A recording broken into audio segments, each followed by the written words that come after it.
Good evening, ladies and gents, and welcome to the latest instalment of our monthly CarpFix Live. Now, you might notice we're in slightly different surroundings. My wife is on holiday, which means I'm on daddy daycare, so I'm at home with 3 children. Scott's brought the cameras round to my house, and we've botched a little studio. Yeah, we've got daddy long legs flying around and everything. Those are daddy long legs flying around and whatnot, and we're sat in my kitchen. But yeah, obviously the main purpose of our monthly live is to do an interactive Q&A with you, the member. So in a minute, I'm going to have a little waffle on about what I've been up to over the last couple of weeks. And whilst I'm doing so, get your questions in, anything carp fishing related, particularly if it's seasonal. You know, obviously we're heading into like the heart of autumn, one of my favourite times of the year at the moment. If it's tactics related, bait related, rigs related, whatever it may be, whether it's about your own fishing, what we're up to, and our films and whatnot. So get those in.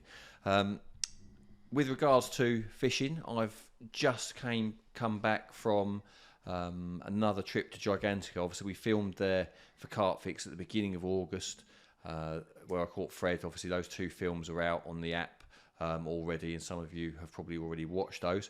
But I've just been back with Neil Spooner and Tom Dove for their annual sort of mates trip. It was filmed for an episode of Spooner's vlog, sort of lightly filmed. It wasn't like, well, certainly for me it wasn't intense. You know, only when I caught something did the camera come in my swim, and I didn't even have to talk. So yeah, the easiest work I've ever had to do. Yeah, but it was a really good session. As a group, I can't remember. I think 12 of us in total.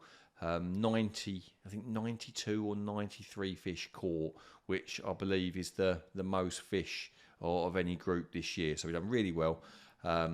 Dovey in particular, he fished in the beach, which is the swim I fished on the CarpFix shoot, and he absolutely battered them. I can't remember if he either had 16 or 18. I'm going to say it was 18. He had 18 fish, the biggest one being a 66-pound common, or 66 or 67 pound. Was he doing anything special to manage to get amongst the more than average stamp of fish? Well, initially on the first evening he had 4.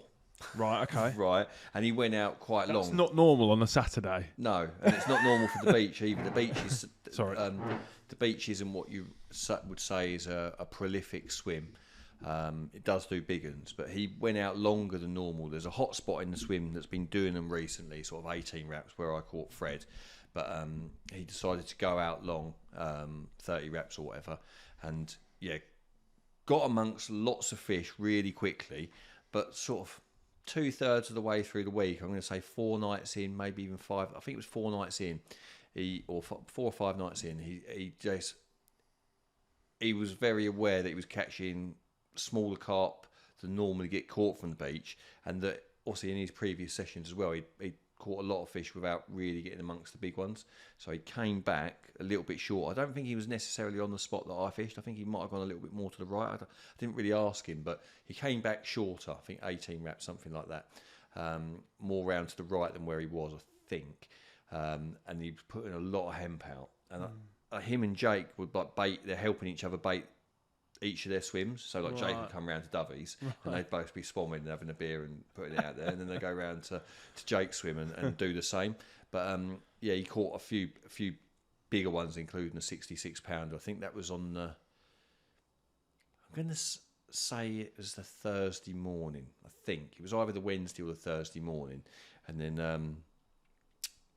yeah, I think he caught some other big ones along the way as well. But from my point of view, I fished in the Stink, which I've filmed for CarpFix in there before. I think it was 2 years ago. Me and Ash made a film in the Stink. I only had 2 bites for the week, but one was a 48 and one was a 50. Yeah. And it was that spot, that exact same spot that I caught from, that I replumbed up on this particular session. Right. And my session was really steady. Most nights I caught 2. I did have a night where I caught nothing. I did have a night where I caught 1. But I did have, I think it might have been the second from last night. I had 4. I think I had 3 on the last night as well. And they really came, like back end of the week, came into my swim. And not only did I catch, but sorry, I've missed a bit of the story out. Like, obviously, I've been to Gigantica several times in recent years for CarpFix and for Corda, and I've caught more than my fair share without really getting amongst the big ones. And most of those sessions where I've caught a lot of fish and not caught any big ones have been in Alcatraz. And I can't really say why that is, but I would suggest that there's quite a lot of weed in Alcatraz. And I feel that the smaller fish, obviously around the weed where they feel comfortable and they're more happy to drop down into the smaller clear spots, etc. And that was on my mind before the draw. That was really on my mind. And I came out, I think I got ball 6.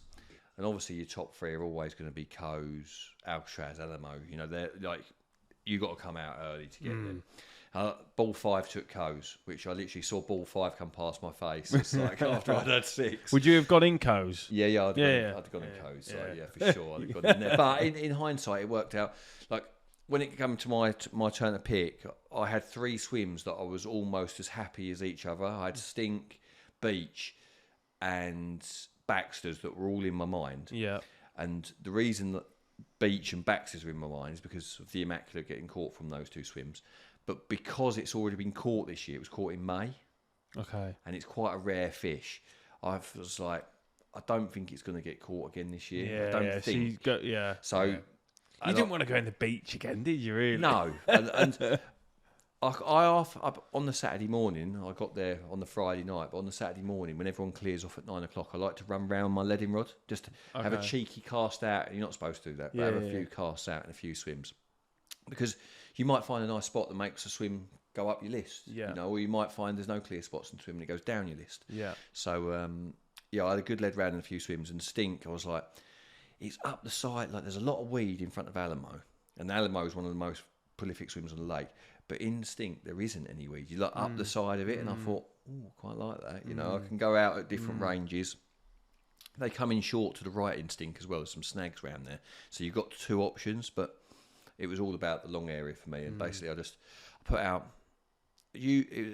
depending on what was going on, but it was sort of 25 to 30 spoms once a day. That was my bait up. I'd literally bait up on dark each day, because a lot of the time the wind was coming into my face, and I was fishing out 33 wraps, which isn't miles, but spomming into the wind at 33 wraps.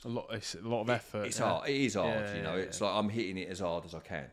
And I got one cast, I ripped one of the rings off my rod. I got a wind on it, ripped one of the rings off. But I'd steadied I think it was the first night I had a couple. Second night I caught the eat called Linear, which Carl caught on one of our social films before. Real nice, old crusty one. Nice fish. Yeah, 47 pounds. Like, and at that point I'm thinking, well, that could be my fish for the week, but it wasn't. I caught another. I had a 53 pounder called Chop Dorsal, which was another sick fish, like real nice one. And then whatever night Dovey caught his 67 or 66, I caught Chunky on the night after. It was like the following night. I think I had mine. Might have been Friday morning. It was either Thursday morning or Friday morning. Yeah. But yeah, I wasn't thinking Chunky was on the menu, as in, because it came out at £67 a month or so ago for the first time in 3 years, and it was right down in weight. It'd been 83. I saw it that weight when Billy caught it. Yeah. Out of Alamo, I think it was. How long ago was that? Long time ago. Was it 22? Or 21? 22? I reckon it's 22 or 23. I reckon it was December 22 or 23. But from £80, 3 years off on the missing list, and then came out at 67, and it had a little sore on its tummy, and the guy that was holding it was, you could see he was struggling with it, and it didn't look the best. And I'm thinking, has it been tethered? Has it has a dodgy spawning?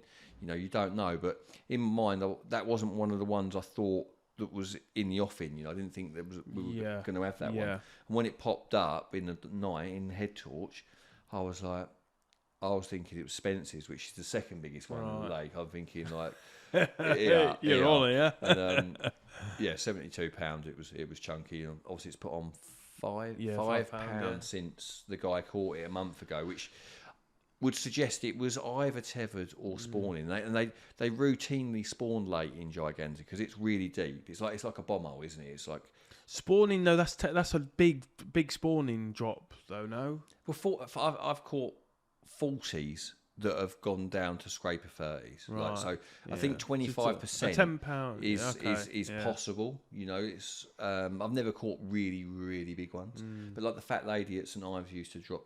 Suppose it's the bigger they get as well. Yeah. But from it, let's just, if it'd been 83, if it's cruising at 80 and dropped £13, £13 on an 80 isn't that much. No. Isn't. No. It isn't. And I almost think the fact that it's been caught twice recently, they're most vulnerable when they're that far down in weight. They're hungry. Yeah. You know, like, and they make mistakes. They're more likely to make mistakes when they are in that condition. But yeah, it's a super rare run. Glad to have ticked it off. I think I had 14 for the week. 3 or 4 three lovely scaly ones. Like one was 38, one was 47, and one was 53. Like every time I catch one of them big ones, I'm buzzed to have caught them. And then to tip it off with that monster, you know, they're as rare as hen's teeth. Those big ones in there. Was it all filmed, like for the vlog? That yeah. Spooner was like driving it, as in like he's presenting it, and like there'll just be. Oh, hang on. Go on, you go. Oh. Yeah, 1 second. My son's So calling. for those who have just joined us, we are filming this from Darrell's house.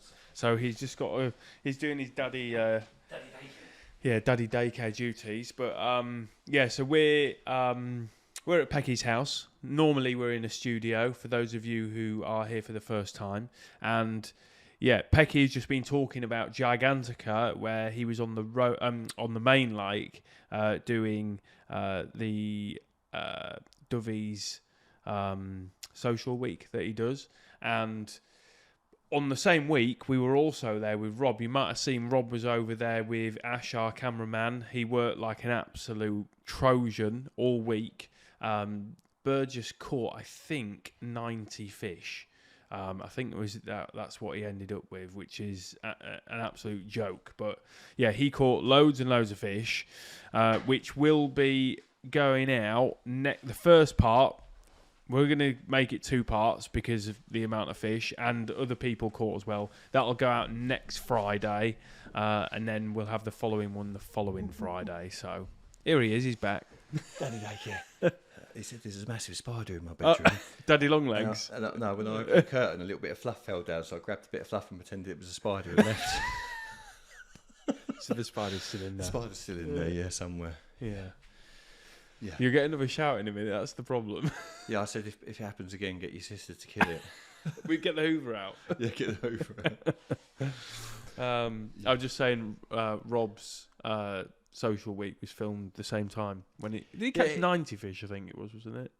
I think the record was 80 something. Yeah. It started off, they were saying it was 70 something, and then it was like later said it was like 80, but whatever it was. I think he ended up with like 90 fish, but I'm just saying that's going out the first part will be next Friday. Yeah, that's an absolute beatdown, that is. Like, from an edit point of view as well, though, for Ash. Like, yeah.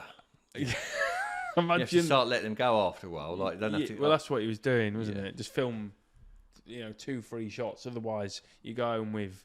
You have to spend £500 on hard drives. Yeah. Not the one. No. So you said during the week when you were at Gigantica, you had maybe one night where you didn't catch anything. Yeah. Did you change anything after? Did you not put any bait out? Did you put more bait out, or did you change your rig? Or when that happened, did you not change anything? Just I think like the night I just caught, I didn't catch. You don't know if your rigs have landed badly, or or the fish didn't come. Yeah. It's when you're catching in the middle of the night, you're not really watching what's going on. You can't see if they're on you or whatnot.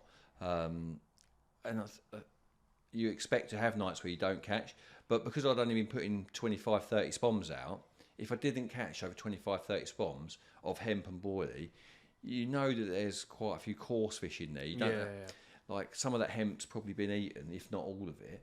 And 25 half spoms of boilie is like It's not a lot. So if I haven't caught, I'd do the same again, but I wouldn't do it 3 days in a row without catching. Do you know what I mean? If you don't catch one night, I think it's okay to rebait. Yeah. But if you have like 3 days in a row where you haven't caught and you're constantly hammering bait out, then it builds up, doesn't it? Yeah. And that's like when you Yeah. If you don't bait up, having not caught, you're sitting there wondering if you've got any bait out there. Yeah. You know, I like to say, especially with them coarse fish that are there as well. Yeah, 20 foot deep, and it's because it takes so long. You're fishing at 33 wraps. Your spawn hits the water. You reel it in. It probably takes 2 minutes between each spawn, probably. I'm guessing, and after a while, that bait start raining down. The coarse fish come. Yes. They come. So like. And that's another reason for baiting. I was baiting into dark some nights. Right. I was literally having my dinner, going back to my swim, and I'd do my rods, do my hooks, get my rigs out there, and I'd be like spomming into dark because getting the spoms out there is the most difficult bit in the wind. Yeah. And the wind's dropping down as you, not always, but a lot of the time. You know, you try and do your rods an hour before dark and have a nightmare, and then just into dark, it just flattens off lovely. So it always happens. Well, not always, but I was getting like anxiety of missing the social because obviously like everyone's having a bit of a party, having a bit of a social and whatnot. Yeah. And I'm in my swim bobbing out, just getting covered in mungo, going, oh. Yeah, but look at what you caught fish off the back of it. So everyone, I think everyone bar one caught. I think obviously on the CarpFix trip, everyone caught. I think August is the most fair month for Gigantica. I think they're very spread out, moving around a lot, real fair. But as you get, we've just middle of September, you're starting to get that migration to the middle. Yeah, it's not quite there, but it's like you're getting the early parts of it. The week after us, I've done a load of big ones as well. I think. Jim from Jag was there, and a few other guys that I've met there before, and I think they had 360s on their week, right?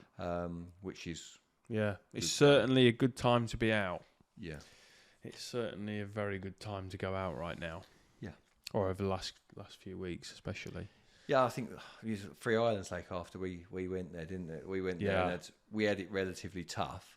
And then Stokesy and Oscar have gone there to film a thinking tackle and absolutely had it away. I think it's... And other people as well, not a lot since them as well. Other people have had it away as well. I think when you get that combination, I'm thinking the combination of the grass carp, the temperature gets to the right temperature, so they're turning off. And the craze. Once that happens, it's game on. Yeah, we've had good sessions there in November. October, middle of September through all the way through now. Yeah, like even you could, like we did, rocked up there in February, but through December, I don't reckon there'll be a lot of people on there. No, I think you got a potential on there. Stokesy wants to go back. Does he? He phoned me. Well, no, I spoke to him about filming. He was like, "God, that Three Hills, mate! I want to go there again." Yeah, there's. When obviously you have quiet periods where not much is getting caught, and you start to doubt what's in there. Yeah, but they are there. Yeah, you know what I mean? It's like I take the drone over. You can't do a lot. You can't. You can't fish off the back of seeing what you see on the drone. So you can't. Go and cast onto fish from seeing them on the drone because it just doesn't really happen too much on there. But when I take the drone up, I always just out of interest take it to the snags in the middle, and you see a log. Like a tree that is probably, like that, and there's a fish next to it that is bigger than whatever the tree is. And it just inspires you to because they haven't got names. Go there. It's like there's definitely a bit of mystery. You see the same ones sometimes. There's a few fish in there that I mean, they might be gone, but there's a few fish in there. That big common those. There's several 30 kilos though, like as in like. I don't know how many. There's got to be, I would say, at least 10 or 12. Yeah. Like at least 10 or 12 of them. I don't know if it's been out recently, but there's one that Julian Blow caught on a thinking tackle quite a while ago. So really, really long common. More of like a silvery colour common. Yeah. I remember it's massive. And I don't know if that's in there. And if it is, it could be huge. That could be massive. Yeah. But... And perhaps we'll have a little go in the winter when the weather's good. I'd just go over there whenever. Just go over. Like if the weather's good, like we did, if it's looking good and you fancy it, and you catch a few, just catch a few and then come home. Yeah. Anyway, we've got some questions. Have we? I'm going to do what I don't normally do, but we had one on Instagram. I'm just going to see. So we went to a Club Water, me and you, a couple of weeks ago, just to get a little bit of filming in. This question is about a Club Water. So question for tonight is from Wayne. He said, how would you fish and approach a very pressure busy Club Water, not guaranteed to fish the same side for weeks? So say like the lake that we went to, Leia, how would you approach a Club Water like that that's very heavily pressured? It's always the same.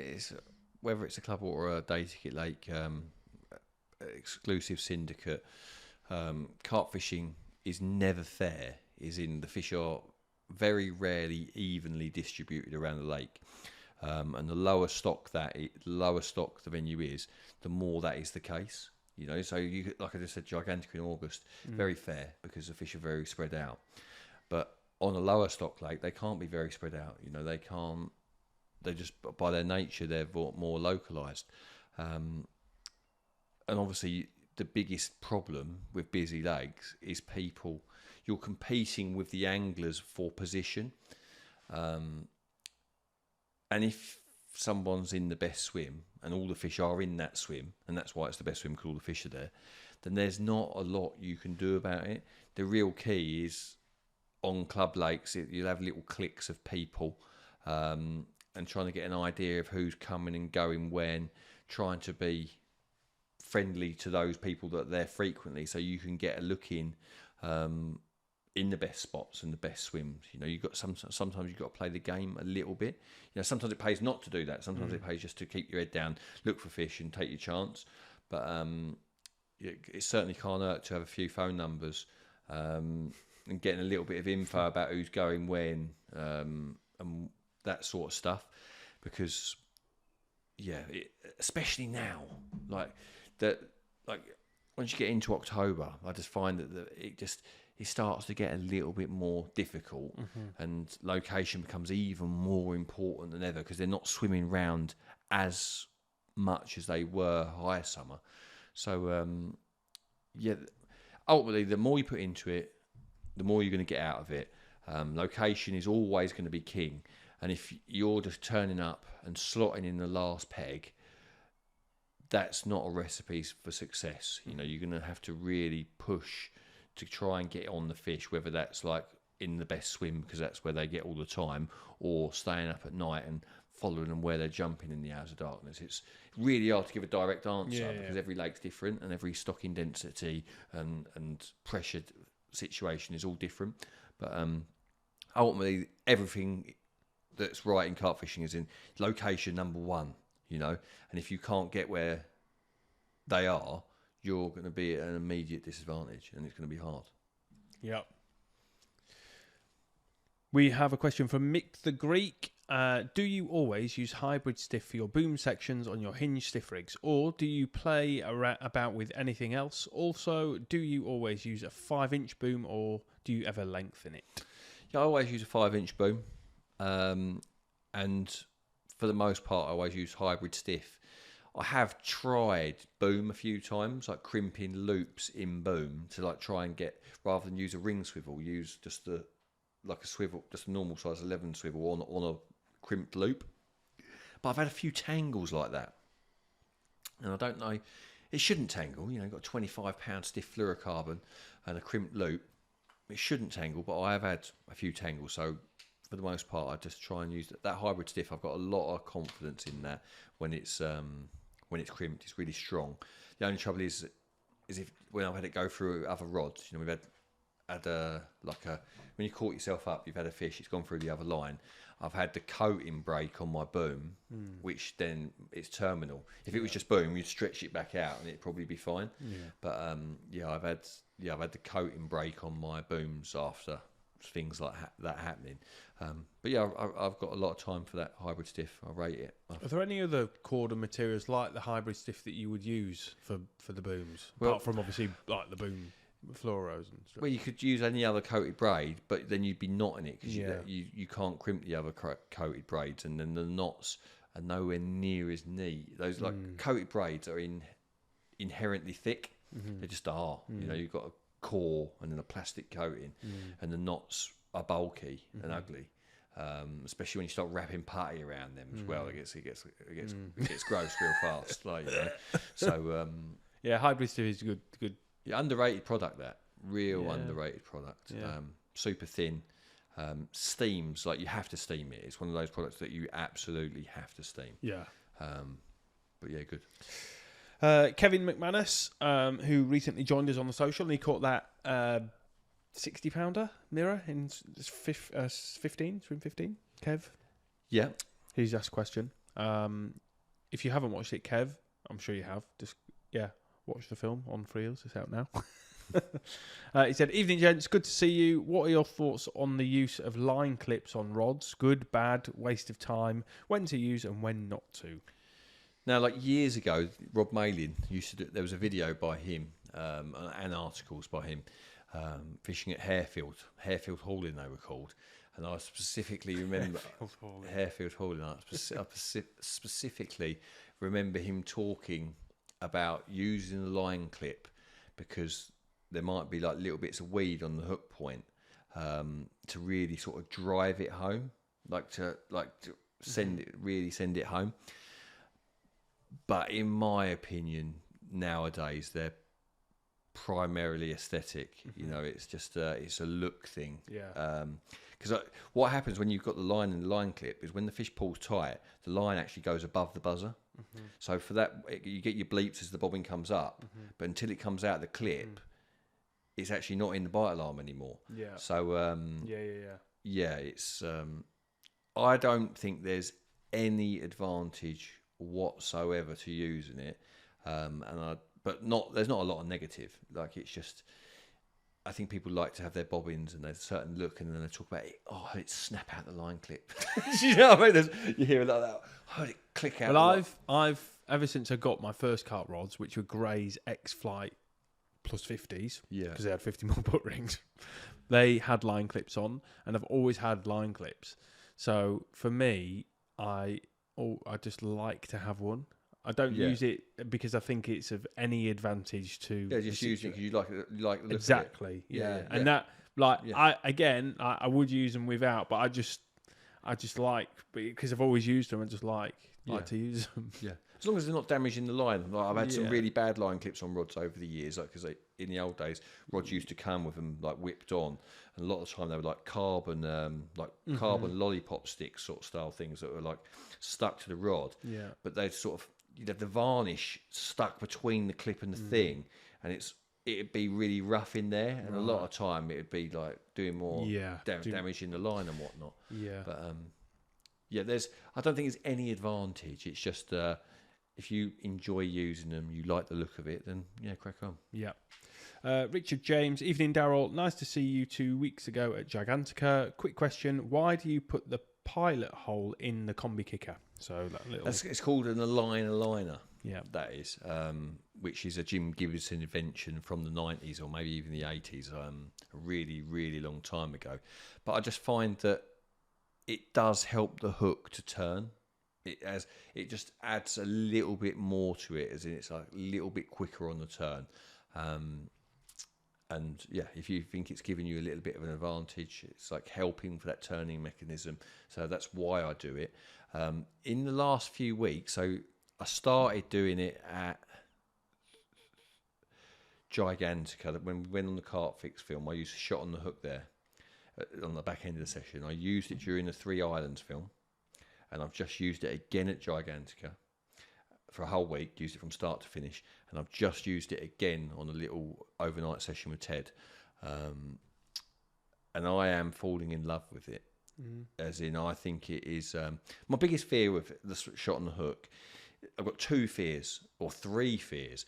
One is if the shot is too big, the rig falls down in a heap. It doesn't allow it to kick out properly. So if you've got a big shot on it, so it's not kicking out. My other fear is that it's stopping the bait being sucked up into the mouth as readily, sort of slightly heavier than it should be. And lastly is putting a hook bead over the hook point. I'm so fussy with my hook points. The thought of it's hard to see. It's like you're trying to get your hook point through without touching something. They're three concerns. But I have been using shot on the hook for the last. I've done 3-week sessions with it, so like 21 nights plus a single night, so 22 nights, and I like it. So on the say you're doing a combi multi rig, you've got a size 6 wide gape X on. Yeah. You've got a balanced wafter on there, just normal balanced wafter, whatever you use. What weight? When are you using? If you're going to use the quarter ones, like the ones that are pre-made, then you use the smallest one, which is still for me. It's on the large side of 0.30. Is that? It's just the smallest. Yeah, I think size. It's 0.30. But when we were at Three Islands Lake, and Gigantica the first time, I was using a number 5 shot, which is a really rare shot. Number 1s are really common, number 4s are really common, number 6s are really common, but number 5 is quite a rare. Obviously, it's halfway between the 4 and the 6, which is a nice size. But the last session that I just did with Ted, I was using the number 6 shot, which is tiny little. But the whole point of the shot on the hook is when you pick up the bait, that you're trying to encourage that hook point to fall, because the stiffness in the braid that I'm using, doubled over piece of that slip D braid, is inherently quite stiff. Yeah. That helps it to kick out, like as in lay out how I want it. Also helps it to stop tangling. But what it doesn't do is doesn't inherently want to let the hook drop. And just adding that number 6 shot to it, which is tiny, you just watch it every. And my hook holds have definitely changed. As in, I'm landing like I was before. I was landing a lot of fish, but they were always, or most of the time, hooked in the scissors. I'm getting much more consistent bottom lip hooking with it. And when I caught those 14 at Gigantica the other week, I lost one, and it was when I had a double run. So I've got the fish at the net. I can see it's a small one. My other rod's going, and I got a little bit bit gung ho. Don't need you. It went pings, and it come off. But other than that, I wouldn't say I'm catching more than I was before, because it's really hard to know that without an underwater camera seeing it going on.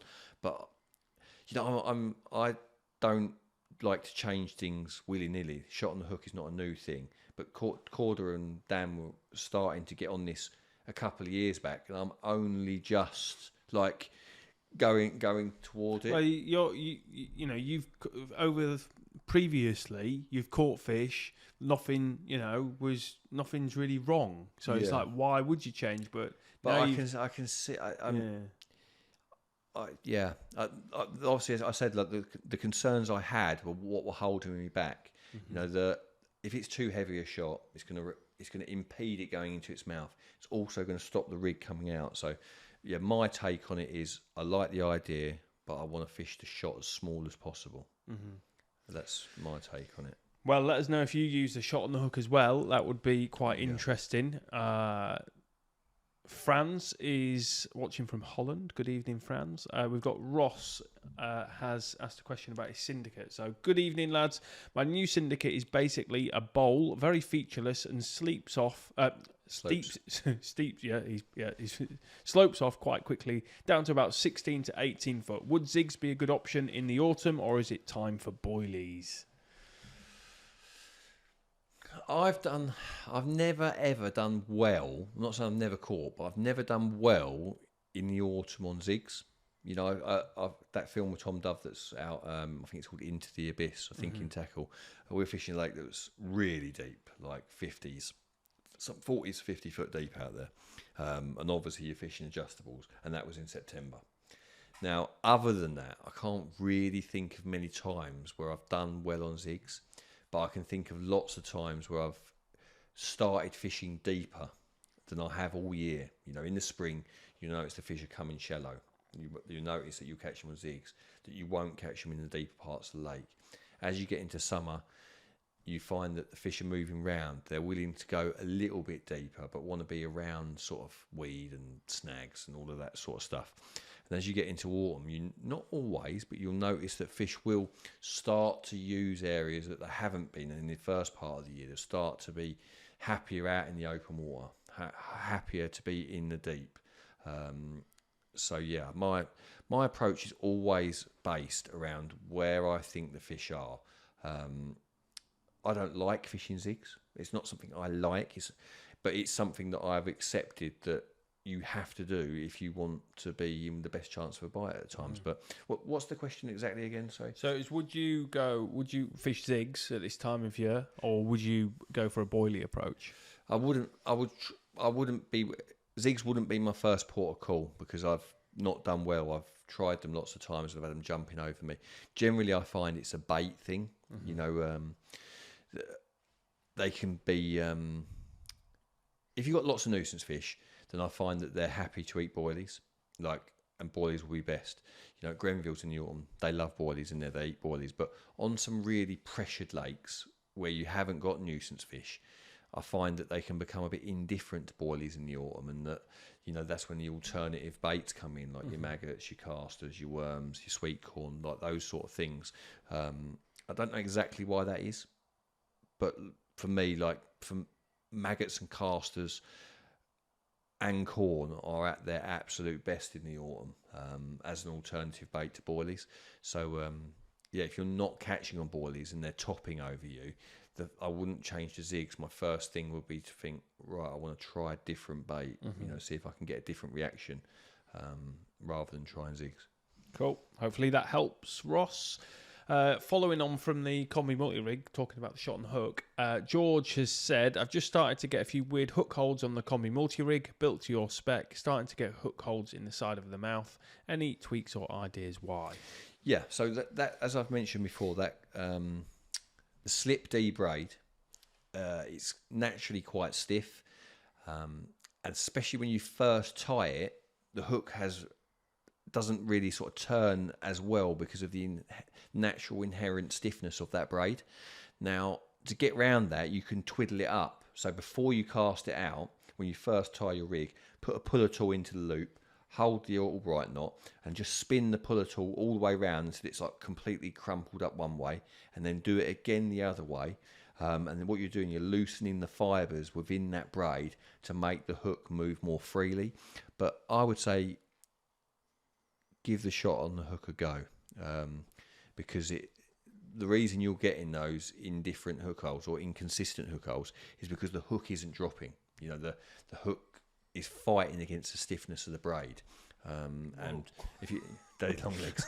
So yeah, I would loosen up the fibres within the braid first, and I would say give the shot on the hook a go, because I'm slowly falling in love with it, and I'm a hard person to change. Well, that's the thing. Even though you like, I mean, you can get the shot on the hook from a number of like manufacturers, but even though Corda now do it, you can try it without buying anything. Just use a shot. Yeah. So you don't have to go and buy the shot on the hook. Yeah, this isn't me telling you that you need to go and buy the shot on the hook. If you want to give it a go, get your split shot out. Do the old bait floss where you make a loop, and you wrap the loop around the hook, the bend of the hook, and you pull the tag ends through it, and that waxy. You see Stokesy do it on his. Films, exactly like that. And you use split shot, so you haven't had to buy anything to try it. I was saying, give it a go with a split shot. Keep the split shot small, and do it with a floss to start with. And if you like it. They're very convenient, those shot on the hook ones, though. Yeah, of course. Because once you've clamped your split shot down a few times, I'm using a split shot per rod. You know, sometimes I can reuse them. Whereas those Corda ones, you can just reuse over and over and over again. Steve Middleton has said, combi multi-rig, ? Do you find that the new Corda combi kickers are a little bit harder than using shrink tube and well done at the big G? Now, that's a question I've seen in the comments on that combi multi-rig masterclass that I've done for Corda. Now, we had, I think it was 2 different prototypes made. The first one was too long, and then the second one is the one that you see now. And I did say before they came out, these are quite tight. I've got small hands for a big fella, and I've got quite dexterous fingers. But I could see if you're sort of that chunky fingered sort of guy, like it's gonna but I've got a couple of things that to make it easier for you. First of all, if you're trying to do it when it's cold, I really struggle. When I'm cold, my fingers are cold and the kickers are cold, they're really hard to get on because you can't get hold of them. But one thing you can do is put them on the top of your kettle, warm them up. It makes the rubber more pliable. But the other thing you can do is if you put them onto hooks before you go fishing. So say you've got them, you do it at home, ram them onto the hooks at home, and then that will stretch them out so that when you go to use them in a fishing situation and your hands are cold, they'll go on the hook more easily. They're just a little bit tight at that first go. But that's what makes them so neat. Do you know what I mean? Yeah. It's like we're trying to make them as close to shrink tube as they can possibly be, quite stiff, keep their shape, look sort of very neat and minimal. And if they were big and cumbersome, they wouldn't be as... But I've seen it in the comments on that Combi Multi-Rig Masterclass. These medium ones are really hard to get on. So I've got 2 tricks that you can do. One is that you're going to put them on a kettle and warm them up. 2 is you're going to put them on hooks before you go fishing, because that's going to just leave them all stretched out. If you have them sat on old blunt hooks in tackle box, that's going to make them really easy to put on. And lastly, if those 2 things aren't working for you, then use the large ones, but cut them back. Yeah. The large ones are still quite neat, and they go on there really easy. They just look a little bit more cumbersome. They're just not quite as neat to look at. But you're not the only person saying that. They are tight. They are a little bit fiddly, but they get looser. They do get looser once you use them. What I ended up doing, you do have to be a little bit careful, is I got my crimp tools holding the hook. And then just put it on, but you just have to be careful because you're pushing into where the point of the hook is. You don't be doing that. You don't, but that's how I do it. I'm very careful with it, like how it goes on. But it goes on every time. And making sure it is, it's warm. It has been warm when I've been out recently. But if you've got, say you've got a pack, I think there's 8 or 10 in a packet. Yeah. You literally just got them out at home and just rammed them onto old hooks, just ram them on, because when you're in that warm house, it's really easy to go on. And leave them on the hooks. When you go fishing, just take those old hooks out, and then they'll be really easy to use. Right, Adam Richardson, question to ask. I'm going to Holland fishing for 2 weeks. I will be using Snowman ISO light pink. What colour shall I go on top, white or yellow? Because Holland weather is getting very cold now. I tend to like yellow in the spring for some reason. I like yellow in clear water, and I like it in the spring. In Holland, on a lot of lakes, they tend to have a bit of a tinge to them. They've got quite often like obviously like dirt, like black coffee sort of colour, like dirty brown. And in that scenario, I'd prefer like a white or a washed out pink. There would be my 2 goes to in that sort of murkier water. If it's crystal clear, I'd be more inclined to use a match the hatch as opposed to a fluoro. So if the water's crystal clear, match the hatch or yellow. If it's got a bit of a tinge to it, I'd probably go in white or washed out pink. You're probably wondering, why the hell are you typing so fast? Basically, after he put a comment saying that he was deaf. So I just typed down what you said. Oh, okay. Let me just find the question. Why is it? Is that frozen, or is that just... No, don't ignore that. Yeah, ignore that. There's a picture on the screen of Scott's computer of me like this. It's here. Bear with me. Ross, what's your... Okay, we've had this one a million times. Ross, what's your rough guideline on swing back and spod fishing around 40 yards out, and it's around 17 foot deep? So 40 yards out, have you got a... 6 foot wouldn't be a bad guess. 6 foot short with a spawn rod wouldn't be a bad guess, but it would still be a guess. Yeah. So... Yeah. I like I say, we've answered this a lot of times, so I'll answer it quickly. But the most important thing is that you're consistent with your rod position during the descent of the lead and when you hit the cliff on your spod rod, so that your finishing rod position is always the same, because then you can then work it out from there. But I find my spot first. Once I find my spot, and let's just say, he said it's 40 yards, let's say it's 10 wraps. So I'll cast out a marker float, clipped at 10 wraps, hit the clip, feel it down, pointing at whatever I decide, whether it's 45 degrees, wherever you want it, but make sure it's consistently the same. Feel it down to the bottom. Don't pull it back, because you're changing the distance at that point. Once you've felt it to the lake bed, take it out of the clip, pop it to the surface. Clip your spod rod 6 feet short of that, let's say 9.5 wraps. Cast your spom or your spod to your marker float and make your adjustments based on where it lands in relation to your float. There's no better way than that. You know, have a rough idea what you think it is, but to check it with a marker float, nothing better. Like literally, that's I like it when my spom lands or my spod lands sort of 2 to 3 foot past my float. You see it hit open, but it's already crept back past the marker float before I start reeling it in. So it's like that. If it's already crept back past, you know that you're only just behind it. You know, and that's how I like it. Perfect. Franz has said use a red wafter in Holland with a red maggot or worm. There you go. Sam Lemon, evening lads. Darrell, out of all the other top anglers, in your opinion, who stands out the most and what makes them stand out for you? There's lots and lots and lots. Obviously, in my early days of fishing, there's like the Terry Hearns, the Dave Lanes, the Jim Shelleys, were the best of the best and still are, but like a long time ago. But in the last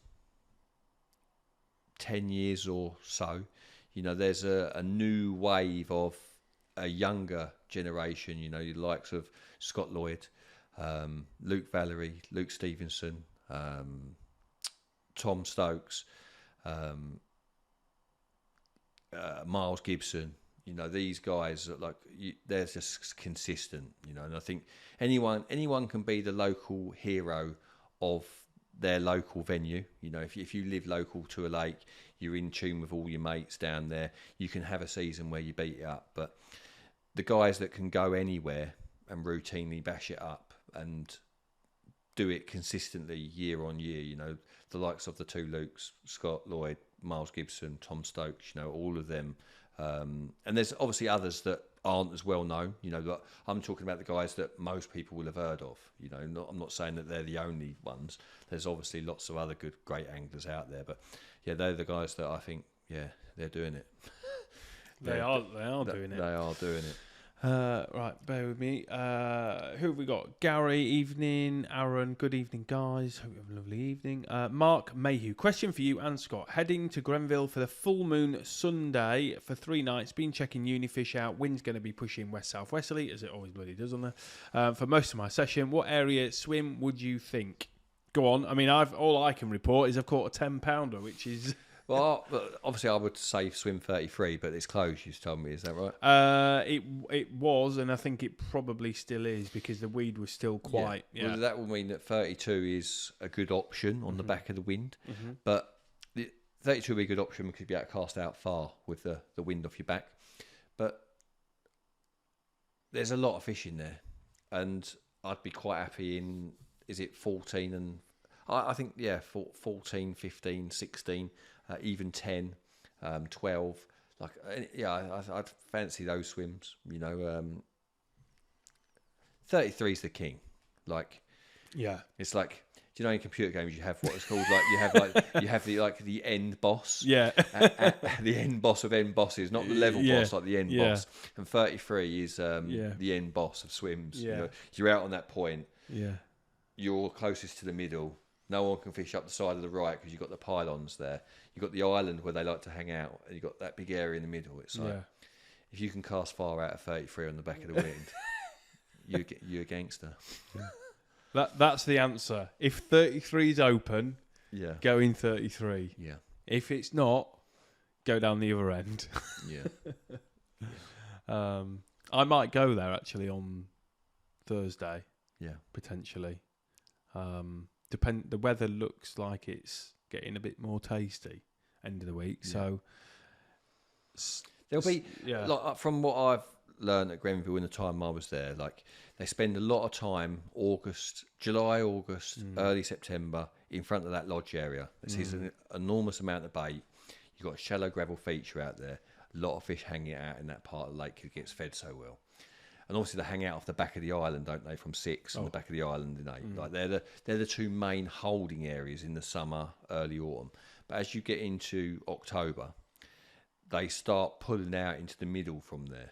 You know, they're balled up in the middle. So they're in front of like 15, 16, 17, 33, 32. And it's just which bank they're closer to. And they do like to get on the back of the wind. And obviously, if they get on the back of the wind, you're also getting out a bit further. So you're starting to encroach on that safe zone. But yeah, I haven't fished it a lot, mate. I've probably I've probably been there 10 times. Yeah. So like I'm not an authority on it by any stretch of the imagination. But there's a lot of fishing there. They like it in the middle, and if you can get close to that on the right day with a lot of bait, you can schmalk it. You can. Ross, if you was to turn up to a lake now to start a autumn-winter campaign, what would be your favoured bait and bait approach? Now, when I don't know a lake very well, I like to fish opportunistically. And by that, I mean I like to just walk round, see where they're jumping, and ping my rods out to them and be fishing. And you can do that really well with hinge rigs and chod rigs. And that quite often, when I'm new to a lake, is how I would fish. In the autumn, you've got lots of leaves on the bottom at times. So that can be a good tactic. You've got dying weed, so you can fish over the top of that and whatnot. But it does depend. Every lake's different, natural baits like hemp, sweet corn, maggots, casters really, really come into their own in the autumn. And if there isn't nuisance fish, then I feel much more confident using that on lakes with no nuisance fish. I just think it's got the real natural pulling power. But at the same time, if there's lots of nuisance fish, bream, tench, then boilies. Boilies were designed back in the day to get around nuisance species. So you're always asking yourself those questions when you go to lakes. It's like simple questions can tell you a lot. Are there roach in this lake? Are there lots of them? Are there lots of bream? Are there lots of tench? Now, for example, there's a lake called Sutton Lake 2 near Dartford. And when I fished there in 2008, 2009, it was riddled with roach and bream. Like when I say riddled, if you flicked out a float with a single maggot on it, it wouldn't even cock. Like piranhas. Like piranha, like tiny ones. Yeah. So there's no point in trying to fish natural baits on a lake like that. You literally have to use boilies or nuts because of the situation. But if you go to a lake that's only carp, maggots are going to outfish boilies a lot of the time. If there isn't nuisance fish. So you've got to read the situation and make a call. Beautiful. Peter, when would you start to use zigs on all rods moving into winter? I was thinking around November. No, I think that's too early. I generally think of zigs as a post-Christmas. I think there's always a chance on the bottom. I know I'm not saying it's like I'm making a broad brush statement. I'm not saying you can't catch on zigs before that, but I really start to think about them early part of January. I think they come into their absolute best in February, March and April. I think March is the king month for zigs. Like March is the king, but it's February's good and so is April. But yeah, they're not eating, but they're like moving. Yeah. They're like, and if it's like a lure, if it just is in front of their lip, it's not about trying to get them to eat something. It's just, what's that? Yeah. Right, let's do a 5-minute power push. Power question answer, thing. Lennart, Pecky, get yourself a new crimping tool. As I always think, you moved to Nash according to the bluish faded out colour. Any news on the Corda ready tied multi-combi rig? I do need a new crimping tool. My one's so rusty and stiff, it's really hard to open and close. And now I'm using shot on the hook. It's a bit of a nightmare. And what the combi multi-rig, I don't know when it's coming. No. I really don't. They've probably got a million Chinese tying them as we speak. Yes. Lennart, where do you see the difference in the multi-combi rig using the standard kickers and the purpose-designed kickers, liner style or straight through? Cheers.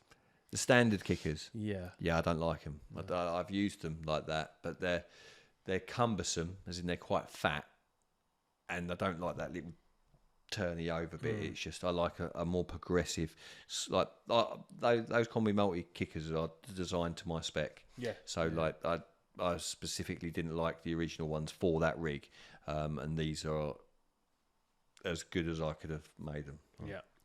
Richard James, thanks for the great CarpFix social on the road late. Great week, especially watching my pal Rob break the record. Out there next May, again hoping for a better draw. By the way, what a great lad Ash is. Shout out to Ash. Shout out to Ash. Left his tripod behind. Yeah, he's done that before as well. I'm pretty sure at Gigantica. Yeah. Mark Mayhew, Chunky came out for £83 4 ounce, 31st of December 2022. Scotty was there. Steve Middleton, 80, mate. That must be about Chunky. I don't know. Oh, 80 is the record on Road Lake. That's 80. What it was. Yeah. Jason, hi guys, met you at Gigantica beginning of August talking about the Scotch egg. Any look? Scotch egg? Yeah. I'm not sure. No. For sure. Andrew Cubic, your guy's favourite lake? Question mark. I like Cubic. There, yeah. I like it. You know, I think I hold some special big old carp. Andre Darrell, we spend a lot of time working on rigs that reset and kick away from the lead when casting. Very important. What is your opinion of small PVA mesh bags attached to your hook bait?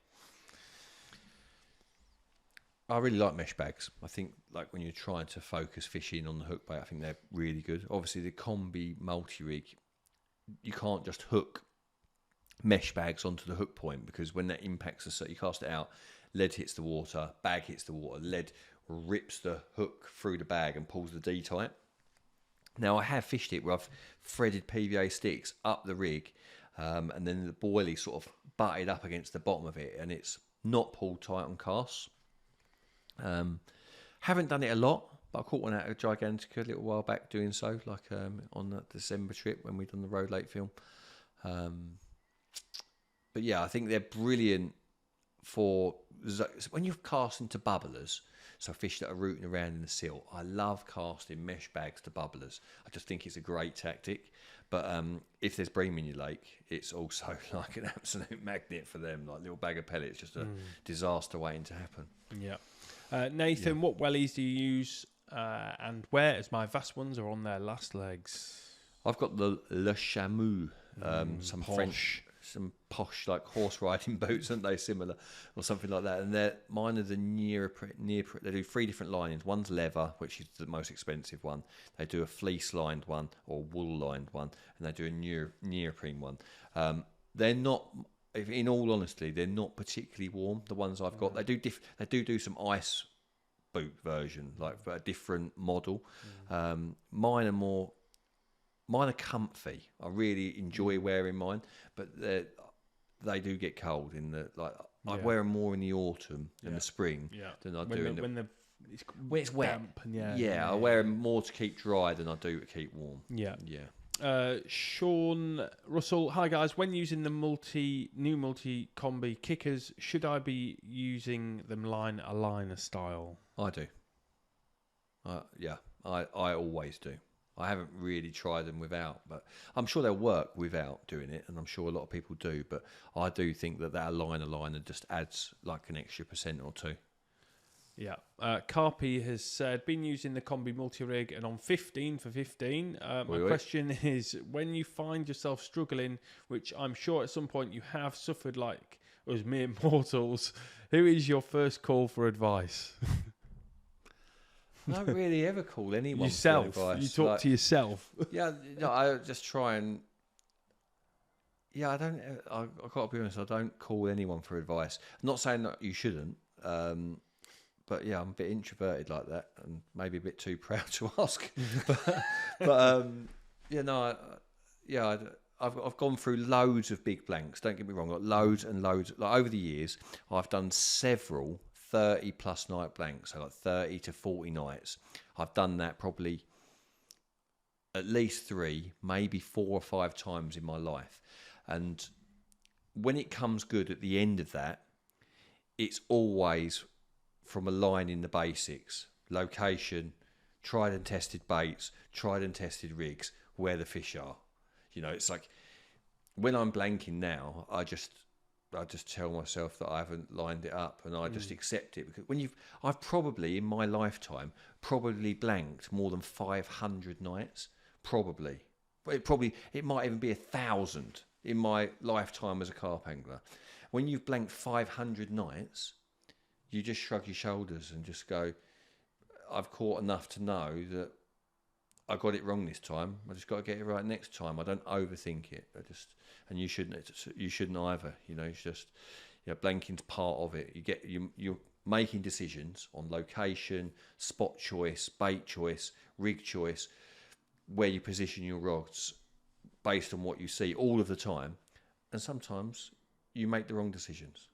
And when you catch, you made the right decision. It's as simple as that. There you go. Ash clipped that one out. Yeah. I blanked 1,000 nights. I might have done. In a row.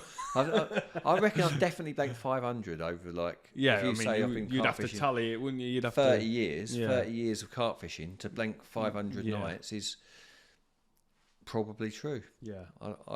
Yeah, probably. Yeah. Nathan has said, I watched your winter Gigantica video. The weather was mild and you gave him some bait. If the weather wasn't that good and really horrible, how would you have approached that week? With less bait. I think at somewhere like Gigantica, when you're fishing at range and you're fishing for a lot of carp, you do want some bait out there. I think like a cautious approach would be like 8 to 12 spoms on a lake like Gigantica. Not on all lakes, because obviously a lot of lakes are lower stock than Gigantica. But I think 8 to 12 on a freezing cold session is quite a conservative amount, at the beginning of your session. And I wouldn't add anything else if I didn't catch. But at the same time, you were talking about that session we've done really well. The following year, me and Stokesy went back and I ended up filming on the road lake. I wasn't on the road lake. I'd gone in the draw on the main lake. I drew Alamo. It was 4 or 5 degrees, highs of 4 or 5 degrees in the day. And it was like -2 when I got round to my swim. I started plumbing in the Alamo and I was like, I'm not feeling this. I just thought, it ain't happening. And Stokesy fished in Alcatraz, exactly where I'd fished the year before. And I thought, he's going to have them out there. And he didn't. And it wasn't... He was in Alcatraz. Buzz was in Coes. Buzz was the old bailiff from out there, so he knows the lake really well. Both very, very good anglers. And 5 nights into the trip, they hadn't caught anything between them. And there'd been 2 fish out of Big Sub, been 1 out of Big Sub and 1 out of Stink. And I remember sitting over on the road lake, and that is like real simple math. You've got 2 Jedis in the 2 best swims, fishing really well. They haven't caught anything. And then 2 guys in the corner on the other side, like, have caught 1 each. Yeah. One of them went home. I was like, I know what I'm doing. I went round there, cast out a PVA bag, 13 wraps, and caught 1 straight away. Yeah. So sometimes just being in the right spot when the weather's terrible, all you need is a PVA bag or a single hook bait. Some of my best winter captures in freezing conditions have come on singles, just to a show or something. Yeah. So don't underestimate a single or a bag. When it's freezing cold, filling it in isn't the option, isn't necessary. It's certainly not the one generally. Yeah. David, if you got picked up by a coot when fishing, would you reel in every time and check it? I don't like it. It's you don't want to keep casting out sometimes. It really annoys me that, because you spend ages, or you're meticulous getting it where you want it, and then the coot picks it up, and then it could have dropped it 2 foot, right, 3 foot. It could have hooked it, could have brushed off its skin and took the edge off the hook point. Could have pulled your D tight on combi. Yeah. I've caught lots of fish when birds have picked me up. I've left it and it's gone, but I don't like it. It's not something. If I think it's happened and I don't think there's a chance for bite, I generally recast it. But if I'm on the fish and I get picked up, then I'll sit on my hands and try and... I have had it where I've got picked up 4 or 5 times and it just bust off. Yeah. What's your thoughts on the bacon rig? Have you ever used it, or would you? No. Liam, when is the Gigantica Road Lake out? Filmed last week. That is out. First part's next Friday, and then the following Friday, Ash is working his socks off doing that at the moment. Jay Cole, I spotted the Aerotechs in the layer film. How are you getting on with them? I've only just started using them. They're pretty nice. I used them at Gigantica for the first time, and I used them obviously on the layer film, and I used them on a little overnighter with Ted the other night. They're lush. I love the sound of the clutch. Got the spool is, it's almost like one of those kit cars, do you know, like those concept cars, the big drawings, the massive wheels on them and stuff. So they look the part. I love the sound of the clutch. So far so good. Like it. Yeah. Richard, fishing the Road Lake end of this November. Obviously the first year the public have been able to fish it this time of year. Any tips?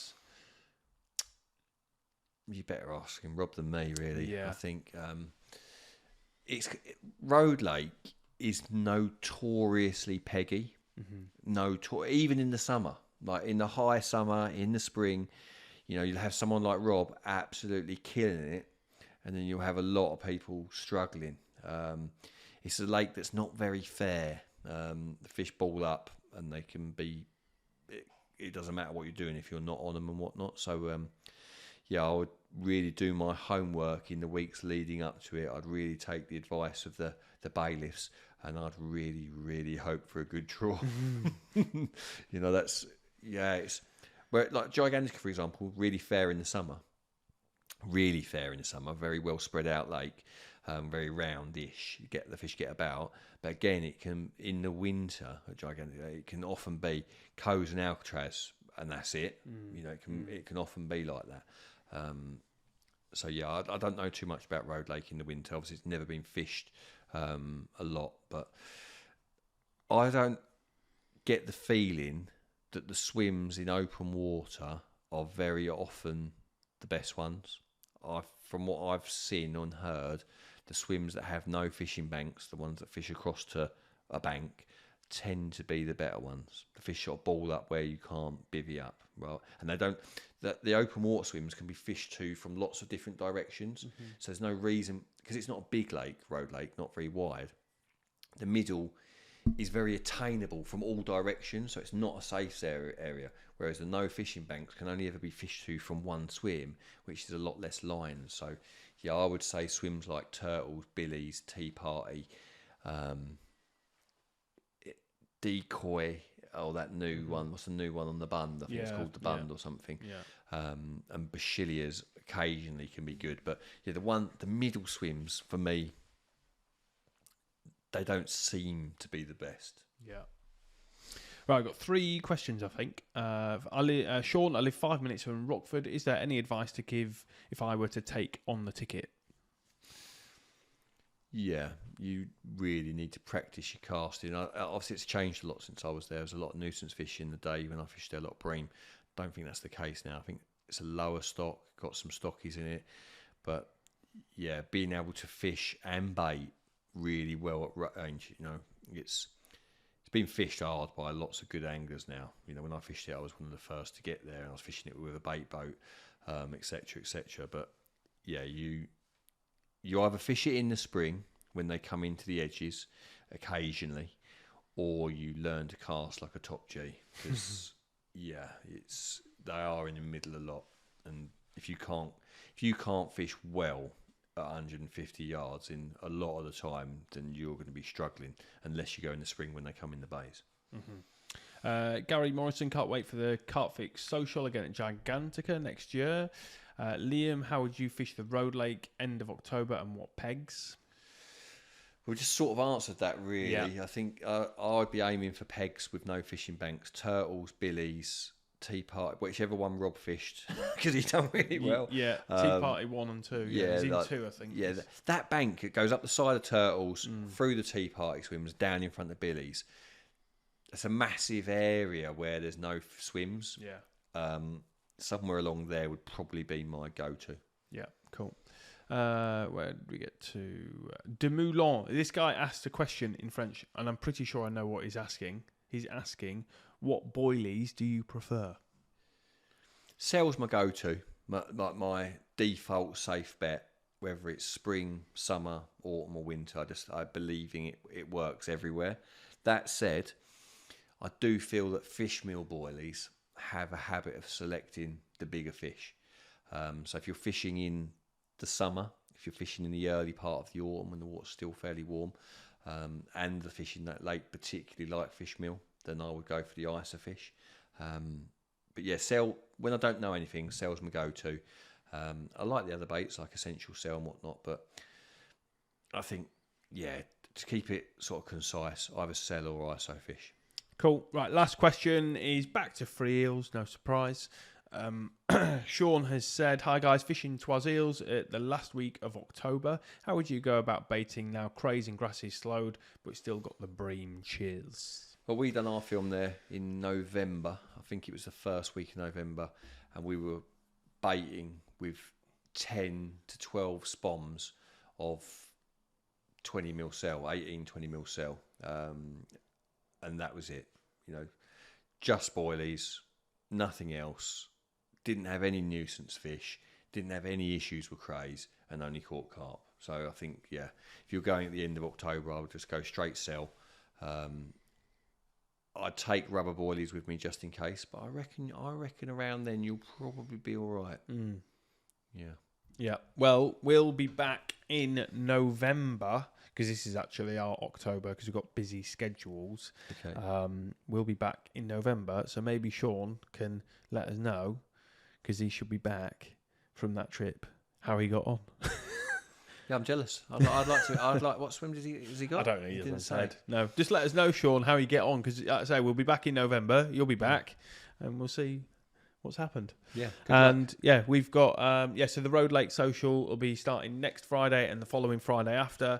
I'm out with Tom Rob Burgess, I think next week, and then Stokesy the week after, and then Ash will be out somewhere after that. So yeah, we've got loads lined up for autumn. Yeah, we'll see you in November. See you in November. Thank you.